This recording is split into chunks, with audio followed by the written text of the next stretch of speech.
நடிகர் பிஜிலி ரமேஷ் காலமானார். சமீப காலமாக உடல்நிலை சரியில்லாமல் தீவிர சிகிச்சையில் இருந்து வந்தவர் நேற்று இரவு 9 மணிக்கு காலமானார். இது தொடர்பான விவரங்களை செய்தியாளர் ரமேஷ் வழங்க கேட்போம். ரமேஷ் வணக்கம். இது குறித்த விவரங்களை பதிவு பண்ணலாம். ரமேஷ் வணக்கம். நகைச்சுவை நடிகர் பிஜிலி ரமேஷ் உடல்நலக்குறைவால் சென்னையில் காலமானார். அவருடைய உடல் சென்னை எம்ஜிஆர் நகர் இல்லத்தில் அஞ்சலிக்காக வைக்கப்பட்டிருக்கிறது. அதாவது தமிழ் திரையுலகத்திற்கு சமூக வலைதளங்கள் மூலம் பிரபலமானவர் பிஜிலி ரமேஷ். 2019ஆம் ஆண்டு ஹிப்பா பாதி நடித்த நட்பே துணை திரைப்படத்தின் மூலம் தமிழ் திரையுலகத்திற்கு பிஜிலி ரமேஷ் அறிமுகமானார்.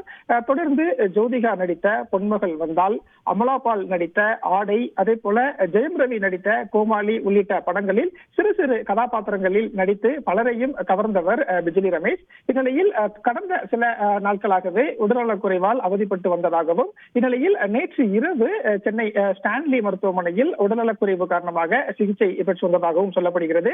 இந்த சூழல்ல தான் நேற்று இரவு 9 மணி அளவில் சிகிச்சை பலனின்றி பிஜிலி ரமேஷ் காலமானார் என்ற செய்தி கிடைக்கப்பட்டிருக்கிறது. அவருடைய உடல் இப்போது சென்னை எம்ஜிஆர் நகரில் உள்ள அவரது இல்லத்தில் அஞ்சலிக்காக வைக்கப்பட்டிருக்கிறது.